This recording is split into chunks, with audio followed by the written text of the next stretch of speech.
bien, bonjour, bonjour mes amis taureaux, bienvenue sur la chaîne pour votre tirage général. Ceux qui me découvrent, soyez les bienvenus, cette chaîne est la vôtre. Alors mes amis taureaux, c'est un peu tout feu tout flamme, un peu l'aventure sur ce mois, sachant que vous repartez à zéro, de ce que je vois, au moins dans votre tête, d'accord? Sachant que vous avez deux arcanes majeures, nous avons de l'épée, nous avons du bâton, nous avons du denier, nous avons de la coupe, nous avons un peu de tout. Je vois des gens qui vont finir par plonger vers quelque chose de plus audacieux, quelque chose de plus visionnaire, mais ça va avec le fait que vous repartez à zéro dans votre tête ou dans votre vie. Alors, vous avez sur l'énergie principale de ce mois, celle qui va circuler tout le long de ce mois, le monde animal qui nous renvoie à nos instincts primitifs, à nos pulsions, et puis aussi au fait d'utiliser tous les moments propices que la vie nous apporte pour prendre tels engagements ou aller vers telle ou telle activité de sa vie ou telle émotion. Ici, enfin moi ce que je vois par rapport à ce monde animal là, c'est vraiment un côté épicurien, vivant, entier, vivre pleinement sa vie au même titre que les animaux qui ne se posent pas de questions. Vous voyez, on est là dans cette idée-là. Ça ne veut pas dire que les animaux ne se posent pas de questions, attention, je ne dis pas ça, je dis juste que il n'y a pas les questions existentielles de la vie, à savoir si l'on fait bien ou si l'on fait mal. Vous agissez avec instinct en fonction de votre ressenti profond à vous, sans vous poser trop de questions sur ce qui est bien et ce qui est mal. C'est tout ce que je veux dire. Voilà. Vous entrez toutefois avec la 2 d'épée. La 2 d'épée va me parler d'une relation à deux. Une relation privilégiée. Une relation que l'on espère salutaire, en ce sens que l'on appelle à l'aide. Il y en a un sur les deux qui est plus confiant que l'autre, et un qui demande, alors ça peut être une demande d'aide, comme ça peut être une demande de précision ou de clarification par rapport à une relation. Et cet appel à l'aide, vous allez ou recevoir la perche ou la donner, c'est vous qui voyez, mais l'autre en face est hésitant, donc c'est ou vous qui êtes hésitant, parce qu'il ne faut pas oublier que vous êtes plus instinctif qu'autre chose, mais ici il y a une approche de discussion, de quelqu'un qui essaie de dire, ben voilà, si je fais ça, est-ce que, c'est un peu paradoxal, n'est-ce pas? Si je fais ça, est-ce que je ne vais pas tomber dans le trou? Mais ça reste instinctif, ça reste intuitif. Et ce dragon qui dit, mais si, traverse parce que j'ai mesuré la force du pont et tu ne tomberas pas dans le ravin plein de feu, pour vous, c'est quelque chose qui ne va pas vous parler. Vous êtes plus dans l'ouverture de vos instincts, l'ouverture de vos intuitions, qui prime sur tous les autres raisonnements. C'est le côté d'avoir envie de vivre selon ses propres croyances, sa propre vision des choses. Voilà, donc il y a une très grande ouverture d'esprit, mais cette ouverture d'esprit, elle est très tournée sur vous-même et sur vos besoins. Alors, pourquoi? Qu'est-ce qu'on a dans votre environnement très très favorable? Eh bien, on a cette cavalier de coupe. Clairement, on nous parle d'une rencontre qui est extrêmement passionnante. Des projets peut-être, une relation qui démarre, une personne que l'on a envie de retrouver ou d'avoir envie d'avoir des messages de cette personne. C'est une relation plutôt passionnelle, ou un projet passionnel, hein, pour moi, voilà, on est dans un tirage général, je suis obligée de penser à tout, et on n'a qu'une chose, c'est d'attendre que ça vienne à nous, ou que l'on va vers cet autre, ou ce projet. Et de ce fait, cette passion-là, ça n'est que de l'amour. Ça n'est que de l'explosion d'amour, au même titre que le monde animal, qui ne se pose pas la question de savoir si c'est bien ou c'est pas bien. Voilà, là on est porté par les événements de la vie, parce que c'est comme si vous mangiez un bon gâteau, ou alors une belle tartiflette, j'en sais rien, je vous dis des bêtises, ou un bon barbecue. Enfin, c'est quelque chose qui vous met en joie, vous voyez, c'est instinctif, c'est nécessaire, on se fait plaisir, il n'y a aucun regret à avoir avec ça. La cavalier de coupe nous parle aussi de passion intense émotionnelle, avec une explosion affective. Et puis ça vous est favorable. Pourquoi? Parce que ça réveille en vous ce qu'il y a de plus beau et ce qui vous permet d'avancer dans votre vie.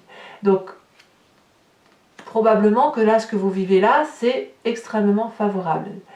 Par contre, ce qui vous est défavorable dans votre environnement, c'est le fait qu'on pourrait avoir un faux départ ou un départ tout court. C'est-à-dire que vous êtes tellement porté par votre projet que vous pourriez oublier que vous avez quelque chose à terminer. Ou alors, vous n'avez pas d'autre choix que de revenir à votre instinct parce que quelqu'un autour de vous parle de partir. C'est possible. Ici, avec le mât, on nous dit que tout est possible. Donc, votre côté épicurien que vous vivez passionnément vous demande tout de même de réfléchir un petit peu. Alors, c'est curieux parce que cette réflexion, vous l'avez. Ce raisonnement intellectuel qui fait que vous êtes un humain et pas un animal, voilà, vous posez des questions. Mais il y a un tel amour dans ce que vous engagez dans votre environnement, de ce que vous vivez, que quelque part, vous mettez de côté tout ce qui est intellect et vous n'agissez plus qu'en fonction de votre instinct animalier. Et c'est ça qui vous ferait peut-être faire la bêtise de vouloir tout quitter trop vite, très vite, sans réfléchir. L'idée, elle est là, en fait. Donc, tout ce qui concernerait les départs intempestifs dans la colère ou dans la passion, peu importe, c'est une mauvaise chose parce que, si vous voulez, ça pourrait vous faire prendre des chemins qui ne sont pas ceux pour lesquels vous avez une mission de vie. Alors, dans votre présent, qu'est-ce que l'on a ?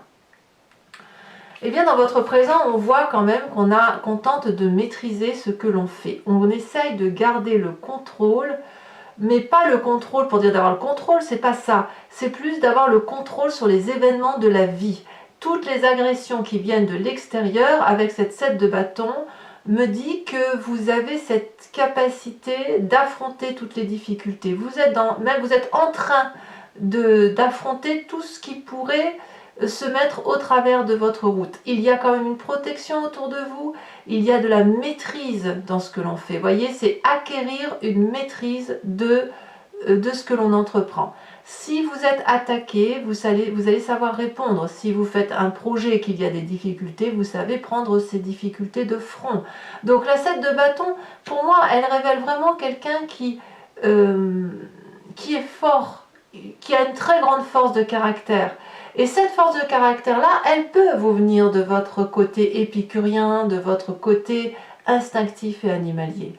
Parce que pour avancer dans l'adversité, il faut forcément à un moment donné se couper de tout ce qui est intellect. Alors, on ne se coupe pas de ses émotions, il faut impérativement garder le côté émotif, mais tout ce qui est côté réflexion profonde, vous auriez peut-être tendance à les oublier dans votre présent. Alors pourquoi ? Qu'est-ce qu'on a dans l'inconscient ? Votre inconscient, donc je me plais à le répéter régulièrement, c'est la façon dont on agit avec mimétisme, au même titre que l'on cligne des yeux, que l'on marche, que l'on respire. Ça nous vient de notre épigénétique, de la fabrication de notre ADN, mais aussi de votre éducation et des événements majeurs de votre vie. Ici, on a la 3 d'épée. Vous avez, au fond de vous, de façon inconsciente, une colère qui gronde. C'est la 3 d'épée, et la 3 d'épée, elle me dit qu'on a peut-être au fond de soi le besoin de rendre les coups qu'on nous a donnés. Et c'est ça qui est dangereux. Et c'est pour ça que vous avez le mât ici en événement majeur, inconvénient sur votre moi. Parce que la 3 d'épée, quand elle renvoie, quand on a une colère qui s'accumule, ça boue, ça va rentrer en éruption. Et quand on renvoie sa colère à une personne, c'est là qu'on est blessante. Réaction de l'autre, il vous renvoie de la colère. Pareil, boum, tu m'as blessé, ou c'est même pas tu m'as blessé, moi aussi je peux aller chercher une de tes failles. Et vous, t'as touché à cette faille-là, et boum, vous renvoyez cette faille-là. Résultat, c'est de la colère qui nourrit de la colère. Et plus on monte dans ce schéma-là, et plus ça crée des désastres autour de soi, ça fait du mal autour de soi, y compris autour des personnes qui ne sont pas tenus par les disputes ou par la colère ou qui sont complètement étrangers. C'est ce que j'appelle moi les dommages collatéraux. Donc là, dans votre inconscient, il y a quelque chose à sortir. Ça vient de où ? Ça vient de où ? Je vais vous le dire, ça vient de votre passé. Ça vient de votre passé qui, peut-être, vous revient donc en mémoire, parce que l'inconscient, il faut bien qu'il se manifeste à vous. C'est forcément une image du passé, un souvenir, et ça peut même sortir à travers les rêves. On a cette reine de bâton. Il y a autour de vous, dans votre passé, une femme qui pourrait être un signe de feu, Bélier, Lion, Sagittaire, qui pourrait être aussi votre signe ascendant, donc vous pourriez vous en vouloir à vous-même si vous êtes une femme, ou votre signe lunaire. Cette reine de bâton, c'est une personne qui apparemment a très bien réussi sa vie et qui a été très généreuse. Ça pourrait donc être votre mère, comme une tante, vous voyez qui ça vous parle, ou un employeur, ou qui vous voulez, ou une DRH, ce que vous voulez. Et cette reine de bâton, cette générosité vous a probablement empêché de vous réaliser et de vous être à un moment donné cette reine de bâton. C'est-à-dire que cette reine de bâton qui, elle, a vécu avec son monde animalier, en profitant de la vie, en étant dans sa vérité à elle, elle vous a un petit peu moulé à sa vérité et ça vous a empêché d'avoir votre propre vérité. Ce n'est pas forcément grave. Pas forcément grave, c'est juste que la façon dont vous voyez cette illumination de cette personne qui s'aime et qui aime tout ce qui l'entoure, etc., vous a donné probablement en un temps l'envie de lui ressembler, aussi peu soit-il, et ça crée effectivement des désordres dans votre inconscient qui ne s'y retrouvent pas, tout simplement. Alors qu'est-ce qu'on a dans ce futur proche? Eh bien, on a un futur proche qui est marqué par la difficulté, d'une part, d'aller vers ses instincts profonds, amoureux, passionnels, et ce ras-le-bol de devoir suivre le protocole ou d'avoir l'impression d'être moulé dans une situation qui n'est pas la nôtre, ou dans un corps ou dans un esprit qui n'est pas le nôtre. Voilà ce qui se traduit. Donc la 8 d'épée, ça va être un appel au secours, mais un appel de gémissement, de quelqu'un qui se plaît à se plaindre. Or, si vous regardez bien, cette personne qui est enchaînée, elle s'est enchaînée elle-même avec des lianes d'herbe, donc elle peut s'en défaire. La fenêtre est grande ouverte, mais elle ne voit que les épées qui sont prêtes à tomber alors qu'elle peut sortir. Et puis je vous ferai remarquer que c'est cette personne-là qui est dehors et que c'est le dragon qui l'écoute qui est à l'intérieur. Donc c'est bien un travail intellectuel de fond qui va ressortir à la surface, hein, ça c'est sûr, hein, la 3 d'épée, il faut qu'elle se manifeste. La colère, elle doit sortir. Vous allez peut-être vous en prendre à une personne de votre passé, mais il n'empêche que c'est pas ça qui va vous faire sortir de votre situation. Mais il n'empêche que dans votre état d'esprit, qu'est-ce qui se passe? Eh bien, l'état d'esprit, là on a conscience, c'est le chaos. On est prêt à partir. On est prêt à partir avec la maison Dieu. Avec le mas, ce serait apparemment une bêtise. Il va falloir, plutôt que d'être dans cette bagarre d'ego et de casser tout ce qui nous entoure, il faudrait peut-être juste revenir à la base, essayer de comprendre ce qui s'est passé dans ce passé, qui a généré de la colère en vous, pour pouvoir, si vous devez partir bon pied, bon oeil, sans regretter. Alors, quelle est l'influence de la famille et des amis autour de vous? C'est pas gentil, hein, c'est pas foufou, parce que la 5 de denier va nous parler de problèmes financiers, ou va nous parler de ruptures possibles, ou envisageables, et peut-être même probables, vis-à-vis des membres de votre famille. Parce que vous n'y trouvez plus votre compte, vous n'arrivez plus à discuter, vous n'arrivez pas à vous comprendre tout simplement. Donc écoutez, qu'est-ce qu'il reste à faire? Chacun part de son côté, renfrogné, voilà, avec cette colère de se dire tant pis, on y laisse des plumes, mais au moins on reprend sa liberté. Alors vous pourriez très bien reprendre votre liberté au nom de l'amour ou pour un projet. Il ne faut pas oublier que c'est votre côté instinctif qui va parler, qui va vous dominer. Donc c'est vraiment cette 3 d'épée qui gronde tellement en vous, il y a tellement cet intellect qui est blessé. On voit qu'il y a une blessure narcissique ici, et effectivement ça nourrit cette colère, et voilà, et à un moment donné ça va exploser, il faut que ça explose. Alors c'est vrai que vous avez un peu le même tirage que les béliers qui ont eux une grosse colère aussi, donc je ne sais pas si vous êtes en relation avec un bélier, parce que... Alors j'ai pas fait les autres signes de feu, hein, j'ai pas fait le sagittaire, j'ai pas fait le lion encore, mais je serais curieuse de voir un peu comment ça va tourner pour eux. Je sais que le bélier a une grosse colère, et je vois que le taureau semble un peu lié avec cette rupture et cette colère. Bon, à voir si ça parle avec vous, mais pas forcément, hein, voilà. La 5 de denier, en tout cas, on me parle du côté terrien aussi, donc là on est clairement dans votre signe, hein, le taureau, quelqu'un qui aime bien les belles choses, qui construit les choses, mais là, voilà, vous allez être obligé de mettre de côté certains trucs pour aller voir ailleurs, voilà. En tout cas, il y a une rupture familiale, et comme je le dis, la rupture familiale peut être très élargie. Bon, Conséquence de vos actions et de vos pensées sur vous-même, on a cette 2 de denier qui va nous parler de saut vers l'inconnu. On redémarre un nouveau projet, un nouvel investissement. On suit son instinct et on va faire confiance aux peu de personnes qui restent autour de nous et ce sera une réussite si vous êtes bien entouré.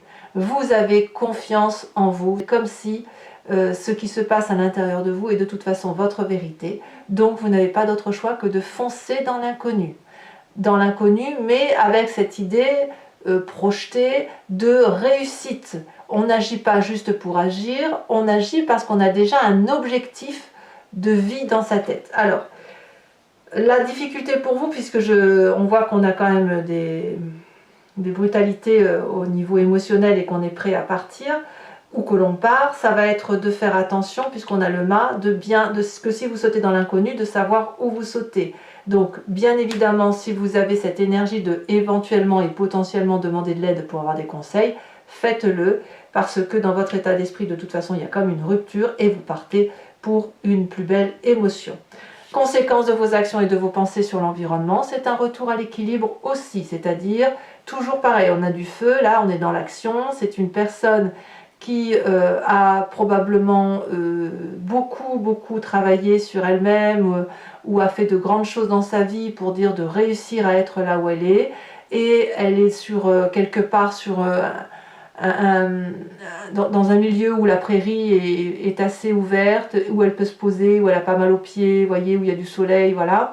Et elle est en train de rechercher son équilibre dans cet environnement-là, parce qu'elle a pas mal bourlingué aussi, elle a pas mal de difficultés, et de ce fait, là, elle va se poser, et elle va avoir une nouvelle vision de ce qu'elle peut faire dans sa vie par rapport, ou l'environnement plus globalisé, hein, par rapport à ce qui va se passer. Donc quoi qu'il en soit, que ce soit pour vous ou pour l'environnement, il y a 2 départs. Vous, ce sera plus dans l'investissement et l'autre personne, ce sera plus dans une recherche d'équilibre.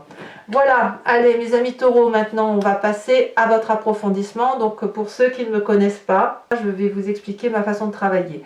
C'est que là je recouvre le jeu en entier avec l'oracle bleu et puis avec le tarot du Lucid Dreams. Donc nous avons avec l'oracle bleu le premier pas. Ah, ça confirme ce que je pense. Allez, on approfondit maintenant avec le Lucid Dreams.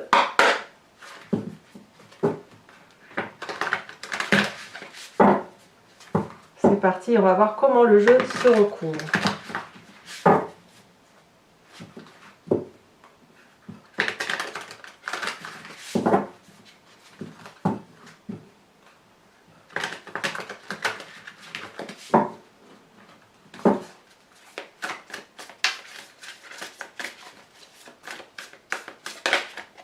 Ouh, on a l'as de bâton.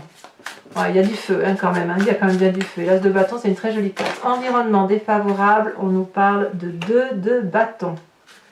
Eh ben, c'est l'environnement. Vous voyez, ces deux cartes ici sont similaires, c'est la même chose.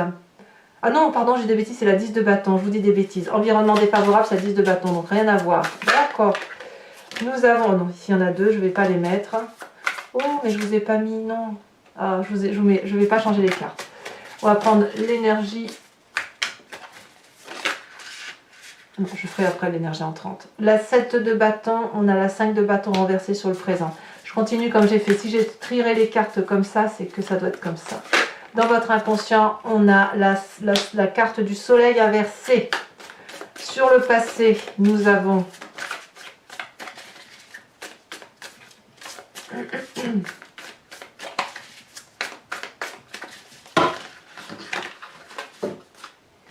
il y en a trop. Un message clair pour mes amis taureaux.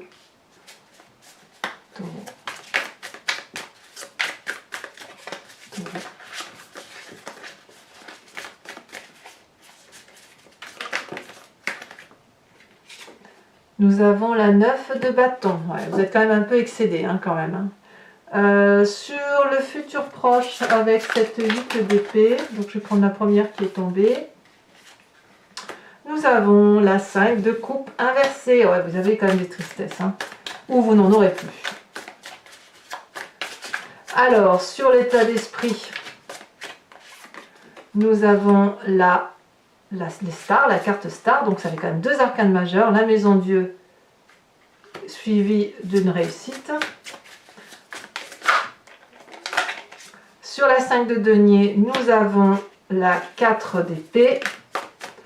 Conséquence de vos actions et de vos pensées sur vous-même avec cette 2 de denier, nous avons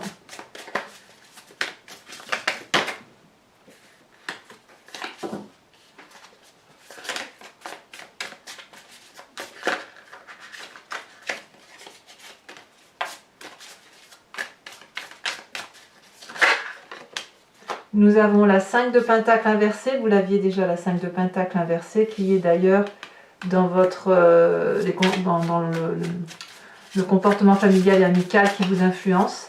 Et les conséquences de vos actions et de vos pensées sur l'environnement, nous avons la 7 de bâton inversée. Je vous mets donc la dernière carte que je n'ai pas fait dès le début avec cette 2 d'épée sur l'énergie entrante pour mes amis taureaux. Voilà, on a la 2 de bâton, encore une 2. Et cette 2 de bâton, c'est curieux, c'est la même carte que l'environnement. Mais elle voudra dire autre chose dans votre tirage. Alors, je vous invite à réfléchir à une question précise et je vais faire son interprétation avec le grand jeu de Mademoiselle Lenormand, sachant que la réponse ne sera pas oui ou non, mais plutôt l'articulation d'un événement passé avec ce que vous êtes maintenant et un futur qui s'amorce de telle ou de telle façon. Voilà.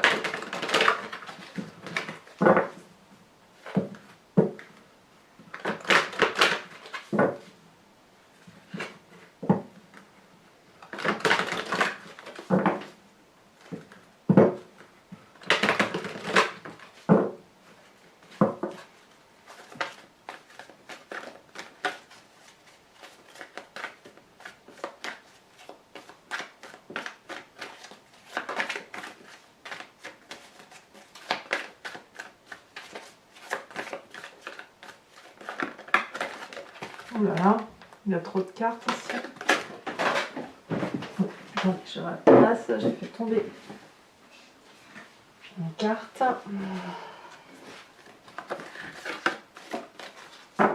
Alors, un message clair pour mes amis taureaux. Alors, j'entends le mot scorpion dans ma tête, donc c'est possible aussi que vous ayez une relation avec un scorpion pour certains d'entre vous. Alors, on a la 4 de trèfle, la roi de trèfle. Vous vous présentez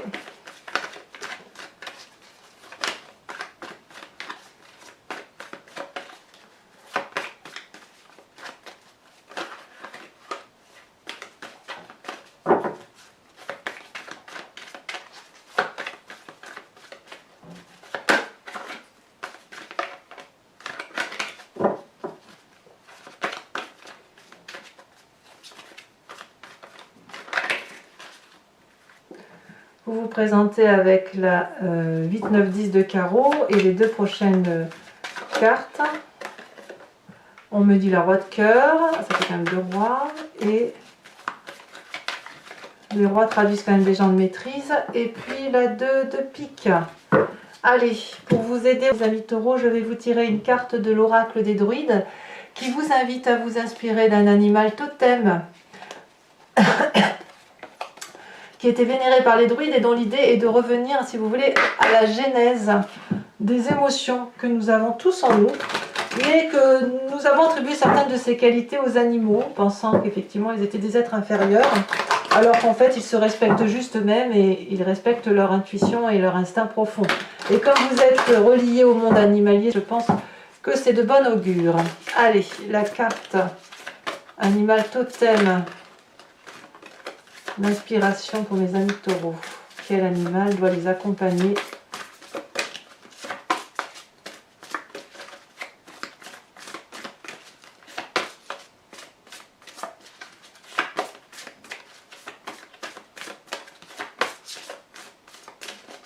Ah, ici. Oh, magnifique. On vous invite à être ce signe. Ça, c'est joli, ça. Allez, mes amis taureaux, si ce n'est pas déjà fait, abonnez-vous, bien sûr.